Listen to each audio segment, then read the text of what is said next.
धन्यवाद। जय जोहार, जय आदिवासी, जय भील प्रदेश, जय भारत दोस्तों। लेकिन जब आदिवासी खुश होता है तो दूसरे लोगों के चेहरे मुरझा जाते हैं, ऐसा क्यों होता है? जय आदिवासी। आदिवासी मिट्टी के ढेले नहीं होते हैं कि हम भीग करके बिखर जाएंगे। आप लोग जहां पर भी हैं, कोई बात नहीं, बारिश आ रही है, भीगते हुए भी बात सुनिएगा। आज प्रतापगढ़ की धरती पर पूरे भील प्रदेश की धरती से आपका स्वागत, अभिनंदन करता हूं और फूल जोहार करता हूं। दोस्तों, हम लोग, एक समय था, आज से 3 से 4 साल पहले एक समय था कि हमारे समाज के चेहरे मुरझाए हुए रहते थे। हमारे समाज के लोग उदास उदास रहते थे। उनको यह समझ में नहीं आता था कि हम क्या करें। हम जो भी करते हैं उसमें हमको सफलता नहीं मिलती। हमारा समाज को हम इकट्ठा करना चाहते हैं, हम सही बात बोलते हैं और हम हमारे समाज को सही रास्ते पर ले जाना चाहते हैं। इसके बावजूद भी हमारा समाज इकट्ठा नहीं होता है, ऐसा हमारे समाज के लोग चिंता करते थे। हमारे लोग सोचते थे कि हम आरक्षण की बात जो संविधान में हमको दी गई है वो हम समाज को सिखाना चाहते हैं, लेकिन समाज के लोग हमारी बात नहीं समझ रहे। हम लोग जल जंगल जमीन की बात करते हैं, लेकिन वो भी बात हमारे लोग नहीं सुनना चाहते, समझना नहीं चाहते। ऐसा हम लोगों ने पिछले कुछ सालों में देखा। लेकिन धीरे धीरे ही सही आदिवासी जागने लगा, समझने लगा और आज देख लीजिए पूरे भील प्रदेश में आज विश्व आदिवासी के दिन आदिवासी अपने घरों में नहीं है, सभी का सभी आदिवासी आज सड़कों पर है और जय जोहार का नारा लगा रहे हैं। यह आज की तारीख में बहुत बड़ी उपलब्धि है मेरे भाइयों। आज का हमारा बच्चा चाहे वो 5 क्लास का हो या फिर आपका 5 वर्ष का हो और बूढ़े से बूढ़ा आदमी भी आज की तारीख में विश्व आदिवासी का दिवस क्या होता है यह समझ रहा है और आज की तारीख में समाज के साथ कंधे से कंधा मिला करके काम कर रहा है। यह अपने बड़ी बात है। हमने देखा कि पिछले कई समय में हमारे समाज को रोकने का प्रयास हुआ। कई लोगों ने हमको गालियां दिया, कई लोगों ने हमारे ऊपर कई आरोप लगाए, लेकिन वो लोग भी आज धीरे धीरे हमारी ओर आ रहे हैं, हमारे साथ आ रहे हैं। यह उनकी मजबूरी है। आदिवासी जागेगा तो सब तुम्हारे कदमों में होगा, इस बात को याद रखो मेरे भाइयों। जब आदिवासी इस देश में जागृत हुआ है उसके आगे सभी को सरेंडर होना पड़ा है। आदिवासी को सबने संरक्षण दिया है। कोई भी हमारे देश में आया है, चाहे वो कोई भी गैर आदिवासी हो, उसको रोटी खिलाई, हमने खिलाई। उसको हमारे गांव में संरक्षण दिया, हमने दिया। उसको संकट काल में हमने बचाया।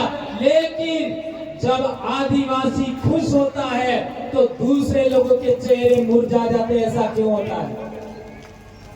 क्यों होता है ये समझिए।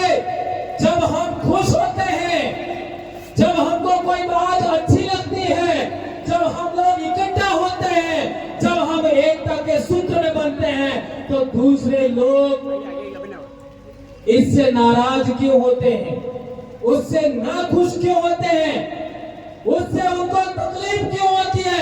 ये बात समझना पड़ेगा। इस बात को आप लोग याद रखिए। ये जो 8वीं क्लास की किताब में लाया हूं, ये सभी किताबें, एक किताब सभी स्कूलों में पढ़ाई जाती है। आज की तारीख में 8वीं क्लास की किताब है। हमारे ऊपर पिछले कई दिनों से कई नेता हमारे ऊपर अनाप शनाप आरोप लगा रहे हैं। वो ये कह रहे हैं कि हम लोग ईसाई धर्म का प्रचार करते हैं। तो मैं भंवरलाल परमार संत गोविंद गुरु की भक्ति का कुटवाल जो बेटा हूं,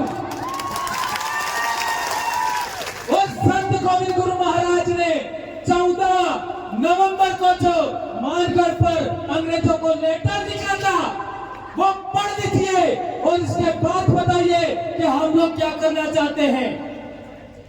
कई लोग कहते हैं कि हम लोग वर्ण धर्म के विरोध में काम कर रहे हैं। कई लोग कहते हैं कि मुसलमानों को हम हमारे साथ बुला रहे। अरे भैया, आदिवासियों ने सबको संरक्षण दिया है। जब हमारे देश में अंग्रेजों का राज था तो अंग्रेजों की चाटुकारिता हमने नहीं किया। हमने अंग्रेजों के विरोध में लड़ाई लड़ा। जब हमारे देश में मुगलों का राज था तो मुगलों की चाटुकारिता हमने नहीं किया। हमने मुगलों का भी मुकाबला किया। हल्दी घाटी का युद्ध गवाह है। इस किताब के अंदर एक पाठ है हास्याकरण की समझ।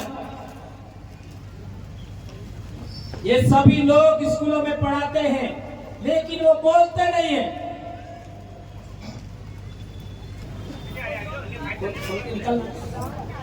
हाँ, तो मैं बता रहा था कि इस किताब के अंदर 8वीं का तीसरा भाग है।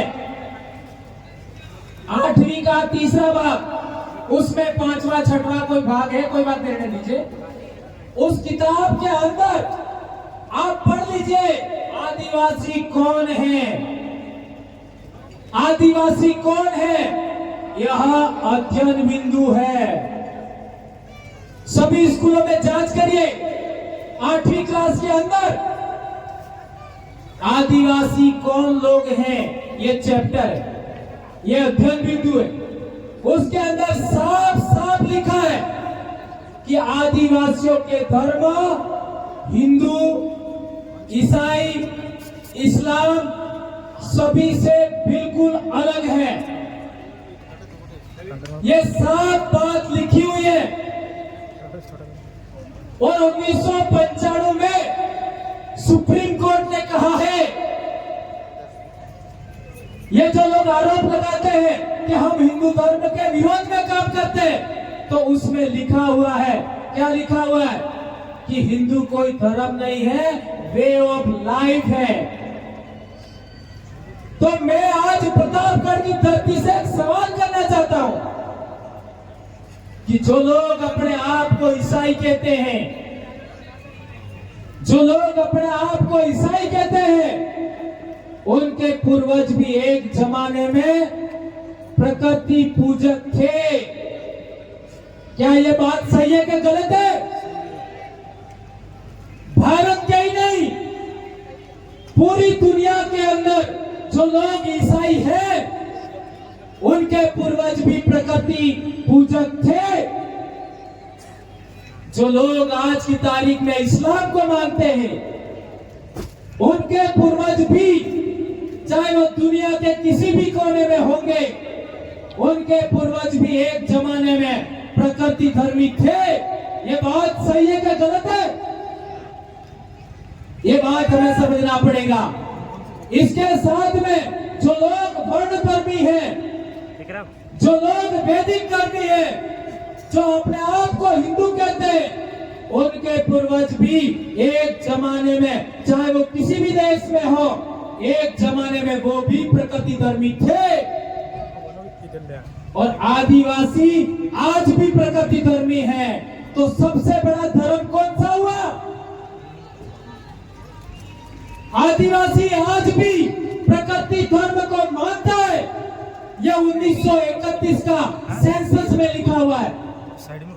और हम यही चाहते हैं कि आदिवासियों का 1931 में जो सेंसस में लिखा था, वही बात रिस्टोर किया जाए, वापस लागू किया जाए। तो सबसे पुराना धर्म कौन सा हुआ? प्रकृति धर्म। प्रकृति धर्म क्या हुआ? सभी लोग आज की तारीख में इस फेरे में काम कर रहे हैं। सही है गलत है? हमारे आसपास रहने वाले लोग सभी इस फेरे में काम करते हैं। आज जटला भी आपने वाड़ा में क्षेत्र में जटला भी वेला है और वेला ने देखो सब वेला एम सड़े बात हासी के छुट्टी सभी बेल वेला एम सड़े जमने फिरे ये बात हासिया का छुट्टी है एवं अपने खेती करा और ने आत्मा बदले बे बड़द सुसी बात हासी का छुट्टी एवं बड़दा ने एक फिर वो भरे ऐसे घूमेंगे नहीं घूमेंगे बैल हमेशा ऐसे ही घूमेंगे ऐसे ही पानी में भंवर पड़ता है वो भी ऐसे ही पड़ता है हवा में फुतेड़ा आता है वो भी ऐसे ही आता है आपने जटला खाकर दे देव देव रहे अड़ा माते आपने फेरो लिया तो किन के फरो जमने फेरे के डावे फेरे जमने फेरे आपने विवाह में फेरो लिया ये किन के ला जमने फेरे हमारे महिलाएं हैं वो साड़ी पहनती हैं वो भी जमने फेरे हम पगड़ी बांधते हैं वो भी जमने फेरे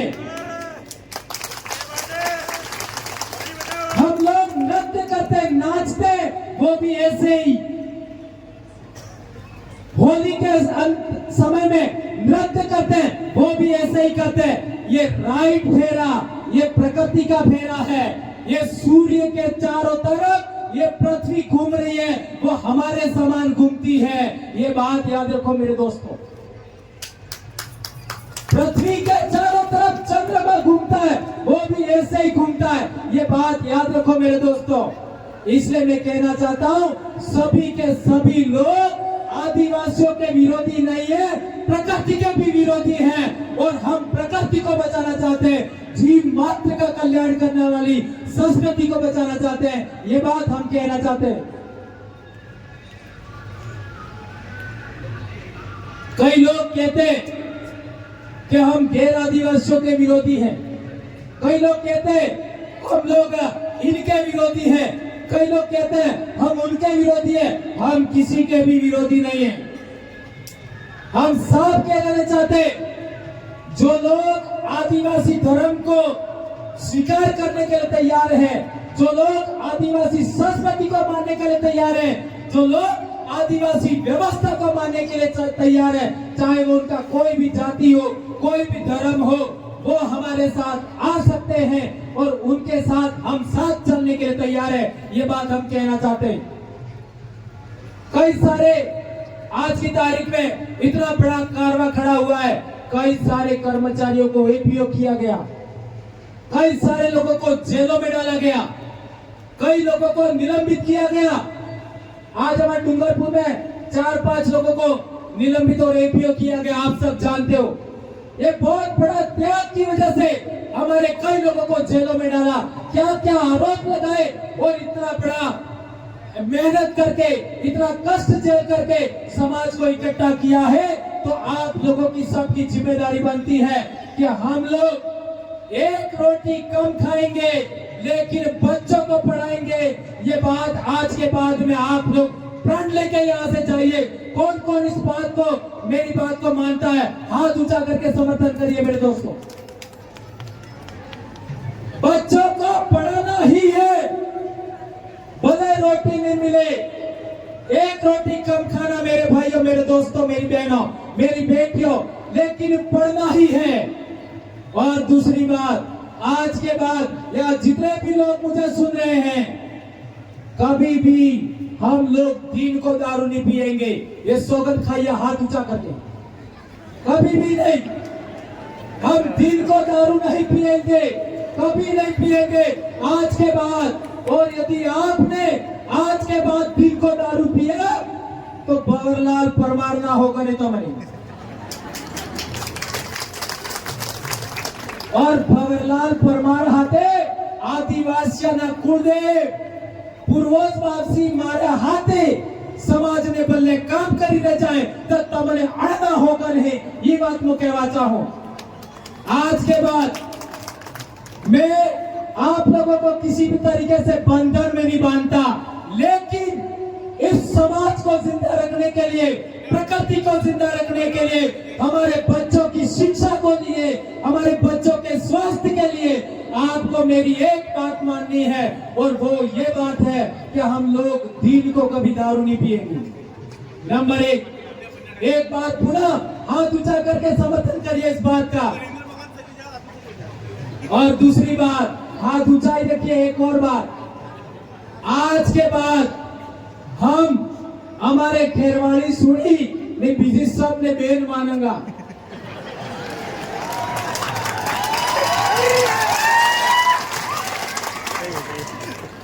इसका मतलब मैंने जो कह दिया वो सब चाहते थे, पर कहे कौन, यह समस्या था। और मैं ऐसी बातें कहने का आदी हूं, और भंवरलाल परमार जैसा बनना चाहते हो, ये बात गांठ बांधनी होगी।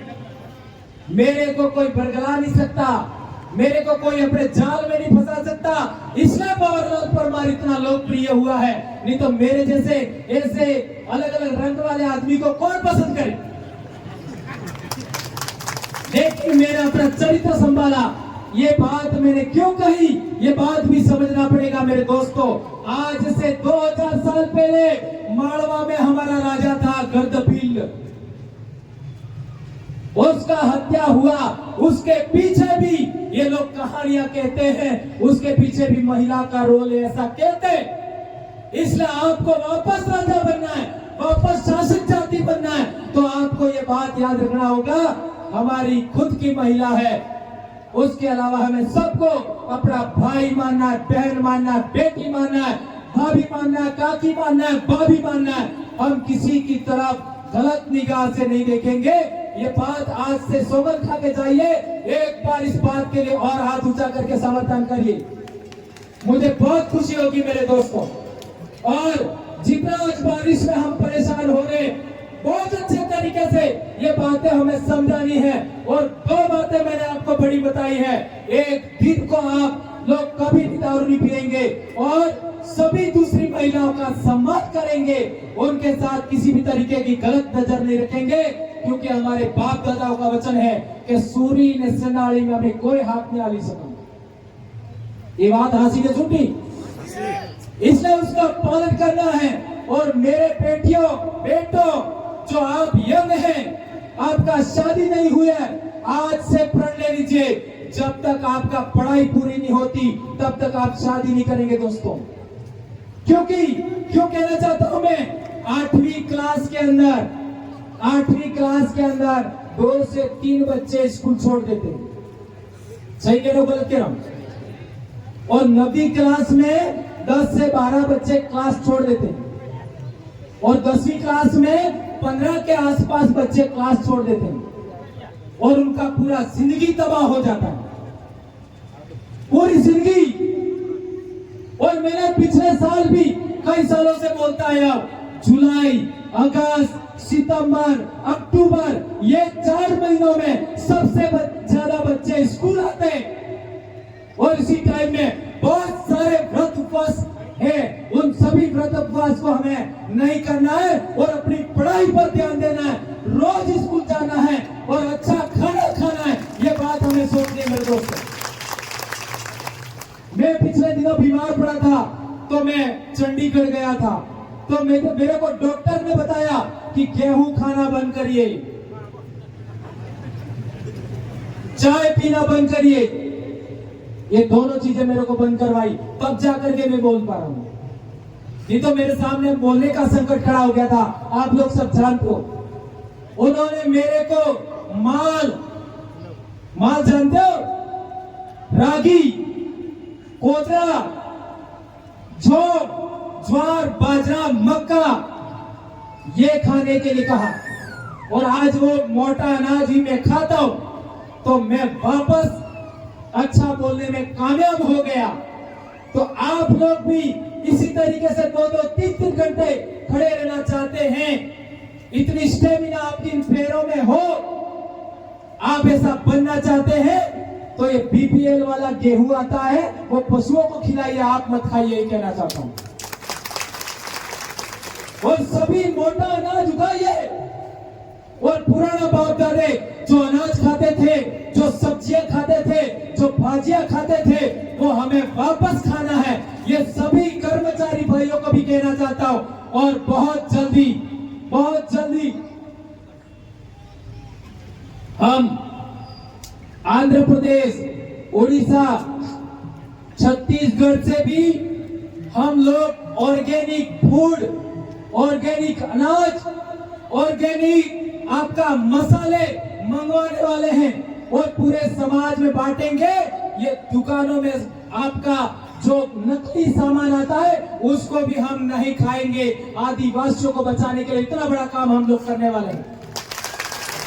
आपको ऑर्गेनिक काली मिर्च मिलेगी, आपको ऑर्गेनिक चावल मिलेगा, आपको ऑर्गेनिक आपका दालें मिलेंगी, आपको तेल भी मिलेगा, उसका भी हम तैयारी कर रहे हैं। इसलिए यह पूरा आदिवासी समाज को बचाने के लिए, प्रकृति को बचाने के लिए, जीव जगत को बचाने के लिए, यहाँ तक कि गैर आदिवासियों को भी बचाने के लिए, जो लोग हमारे साथ आते हैं उनको भी बचाने के लिए हम लोग प्रयास करेंगे। उसमें आप साथ सहयोग दीजिएगा और पानी से मत डरिए। मैं वापस कहना चाहता हूँ, हम कोई मिट्टी का ढेला नहीं है जो हम पिघल जाएंगे। ये आदिवासी डीएनए है, ये आदिवासी खून है। पूरा दिन बारिश में रह करके हम लोग चावल को, धान को रोपते हैं, आपका फसल उगाते हैं, ये हम करते हैं। और जिस तरीके से आप आज की तारीख में, इसी तरीके से हम लोगों ने बाहर जा करके इतनी बारिश में और आपका छाते लेकर के बैठ करके लोगों को हमने सुना, हमने बोला है, और हम लोग भी आपके समान खड़े रहे हैं। और एक बात दोस्तों याद करना चाहूंगा मैं, एक बार हम लोग कार्यक्रम में गए थे, सारी नाइट ये जैसे खड़े हैं ऐसे ट्रेन में लोग थे, हम सो नहीं पाए, खड़े खड़े सो गए कई लोग, और खड़े खड़े सो गए। इतना बड़ा मेहनत करके हम लोगों ने जो आज बोल रहे हैं वो सब सामान लाए, और गारंटी देता हूं मार्च तक आपके पास, मार्च तक कह रहा हूं, मार्च तक आपके पास ऑर्गेनिक चावल आंध्र प्रदेश से आ जाएंगे, काली मिर्च आंध्र प्रदेश से आएगी, हल्दी आंध्र प्रदेश से आएगी, और कॉफी भी आज आपका आंध्र प्रदेश से आएगी। आज के बाद चाय भी बंद कर देना, ऐसा कहना चाहता हूं। ऑर्गेनिक चाय भी हम मंगाने वाले हैं। अब समाज के लिए हम लोग जितना कर सकते थे वो किया है, लेकिन अब समाज बड़े पैमाने पर अपने साथ जुड़ गया है, तो हम समाज को बचाने के लिए व्यापार के फील्ड में भी अपन जाने का प्रयास करेंगे। ये बात कहते हुए, चूंकि मुझे डूंगरपुर में भी बोलना है, नहीं तो डूंगरपुर वाले लोग मुझे भी मारेंगे, ये आप जानते हो, है ना। वो मेरा कहना कर लेंगे ऐसा जरूरी नहीं है, वो मेरे को भी मार सकते हैं। क्यों मार सकते हैं? क्योंकि वहां भी बहुत बड़े पैमाने पर युवा लोग आए हैं, उनके सामने भी मुझे बात रखनी पड़ेगी। इसलिए सभी वक्ताओं को सुनना है, और जितनी बातें मैंने 2-4 बड़ी बातें बताई है उनका पालन करना मेरे दोस्तों। और किसी भी तरीके से हमारे समाज को बचाने के लिए, हमारी बहन बेटियों को बचाने के लिए, हमारी माओ को बचाने के लिए, और एक बात अंत में कहना चाहता हूँ, आज की तारीख में अंडर 25 साल से नीचे के बच्चे, उनमें आपका फांसी खा करके मरने का चलन बढ़ रहा है। फांसी खाकर वो क्यों हो रहा है? वो इसलिए हो रहा है कि हम छोटे थे तब हमको सिखाया जाता था हमारे बड़े भाई बहन के द्वारा कि हम किसके साथ दोस्ती कर सकते हैं, किसके साथ हमारा विवाह हो सकता है और किसके साथ हमारा विवाह नहीं हो सकता। यह हमको पढ़ाया जाता था, समझाया जाता था, परिवार में, दोस्तों में, हर जगह समझाया जाता था। और आज की तारीख में ये बात कोई समझा नहीं रहा। तो जितने शिक्षक साथी हैं उन सभी से मेरा आग्रह है कि बच्चों को सिखाया जाए कि कटारा कटारा में विवाह नहीं हो सकता, डामर डामर में विवाह नहीं हो सकता, गांव में विवाह नहीं हो सकता, जहां मामा है वहां विवाह नहीं हो सकता, जहां हमारी बुआ है वहां विवाह नहीं हो सकता। ये बातें समाज की रूढ़ी प्रथा है, उनको हमारे बच्चों को समझाना चाहिए। ये बात कहते हुए मैं अपनी बात समाप्त करता हूं और एक नारा लगाना चाहूंगा, जय जोहर का नारा है, जय जोहर का नारा है, जय जोहर का नारा है। धन्यवाद। जय जोहर, जय आदिवासी, जय विप्रदेश, जय भारत दोस्तों।